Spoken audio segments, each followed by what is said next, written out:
Problem is, so many people are so busy posited like this that things come at them and they got to respond or say no or yes or this or that. Or when you start to come here, welcome, just welcome and let it dissolve. The approach that I take for health is based in whatever is coming up. I just say, great, thank you, welcome.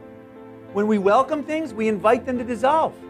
People can dissolve things in the blink of an eye. Nobody wants to hold on to stuff. It is not natural to hold on to stuff, especially pain and challenges and various things.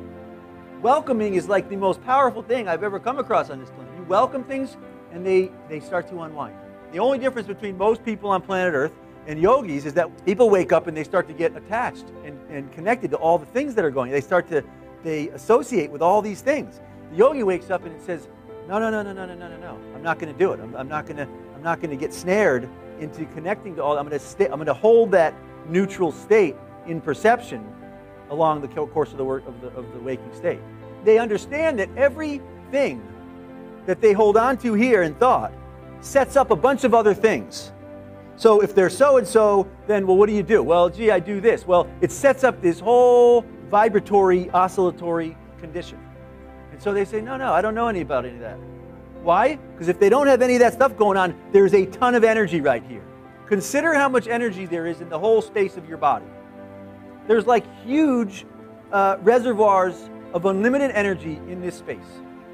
There's a font of energy that's here. Underneath everything, from an injury, from a health challenge, from an emotion, there is the same essence of energy. In the East, they call it prana, or chi, or universal energy, or love. I call it neutrality. Doesn't matter what name you want to give it. That underlying essence is the thread that weaves each of these things. And the more you collapse those things, that energy is going to start to open up and open up.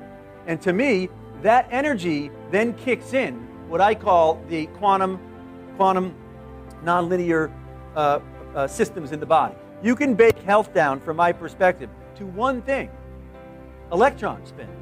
The more you cultivate this high-spinning nature in your body, it activates things like white blood cells and stem cells, telomeres. All of these systems are here, they're ready, they're ripe. Just like a flower. A flower opens up, and when it opens, suddenly a whole new part of the biology kicks in. It's a key.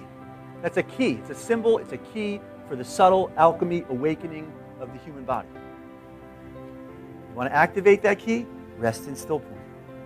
The more you rest in still point, neutral energy comes in, and it's going to that process will work on its own. You don't need to know anything about it. Just more neutrality, it'll kick it right into gear.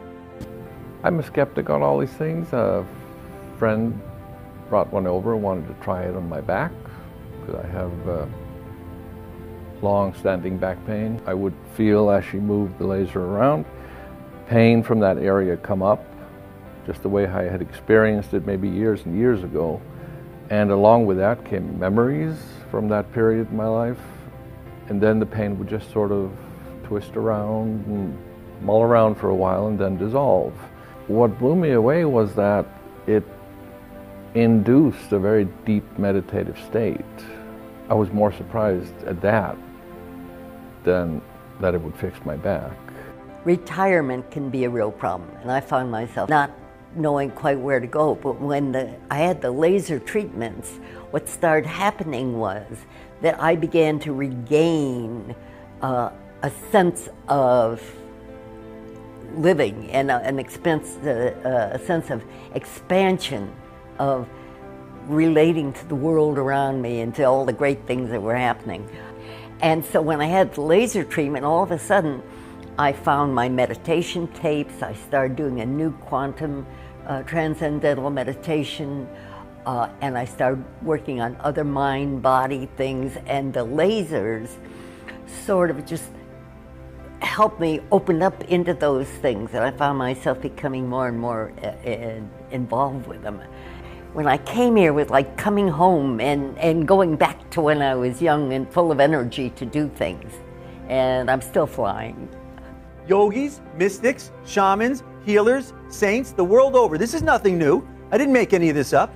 You study comparative religion, you study Taoism, Buddhism, shamanism, pick any one, anywhere. It's all over the place. They all refer to this energy of the universe They all say if you have blockages or stress or karma, there's no energy. When you clear those, energy.